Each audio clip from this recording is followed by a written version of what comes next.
Order! Order! You are an incorrigible delinquent at times. Behave yourself, man!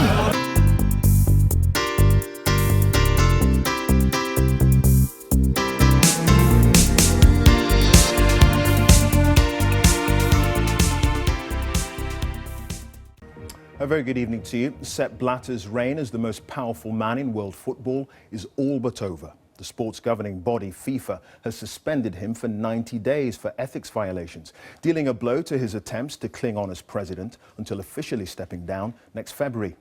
Also suspended is Michel Platini, the former head of European football's governing body, UEFA, and the man who hopes to replace Blatter.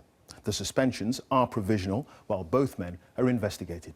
Well, our sports editor, Dan Rowan, is at FIFA headquarters in Zurich for us now. Dan.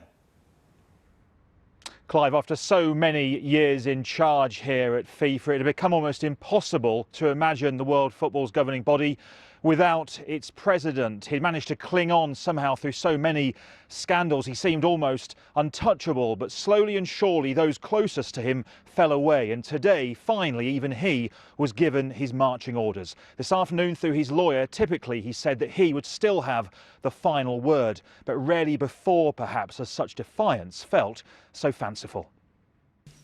Je vous remercie de votre attention. Game over. Sepp Blatter finally showing the door after his 17-year rule in charge of world football. The president kicked out of the sport, along with the man who'd been viewed as his likely successor, UEFA chief Michel Platini. The game's top rulers banned on this, the most dramatic day yet in the fall of FIFA. In a statement that effectively brought his long reign to a close, the governing body said that Blatter was relieved of all his duties as FIFA president for the duration of a 90-day ban and is not allowed to represent FIFA in any capacity.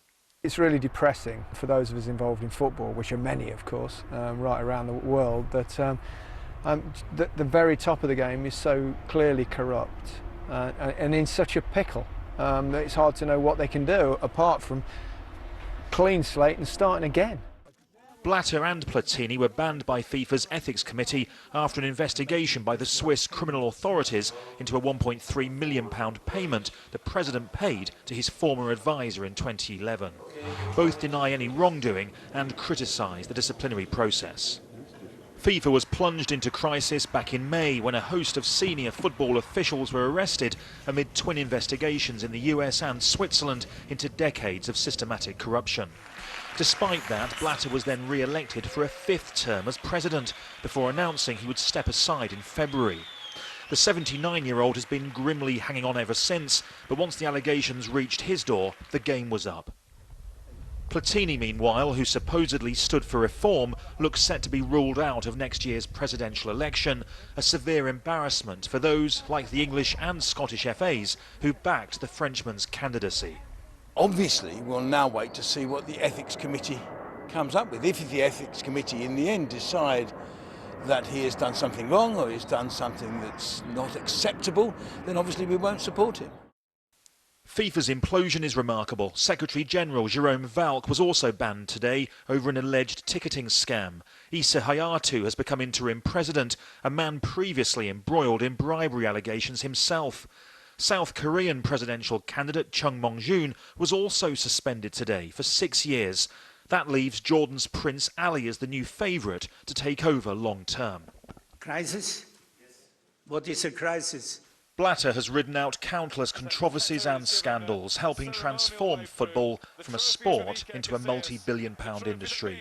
But it came at a cost, and tonight, as he left FIFA for perhaps the final time, football's great survivor knew the past had caught up with him. The organisation he ruled, broken, possibly beyond repair. At a time when there is now a power vacuum at the top of FIFA, at a time when lawyers effectively run the organisation, the question perhaps, Clive, isn't who should win the election in February or which reforms FIFA should bring in, but whether or not this governing body can survive intact at all. Today, the IOC demanded that somebody from outside of the game should come in now and lead football into a new era. And I think today did feel like a tipping point, not just for football, but for sport too. A lesson, perhaps, of what can happen to a sports governing body when corruption is allowed to become endemic.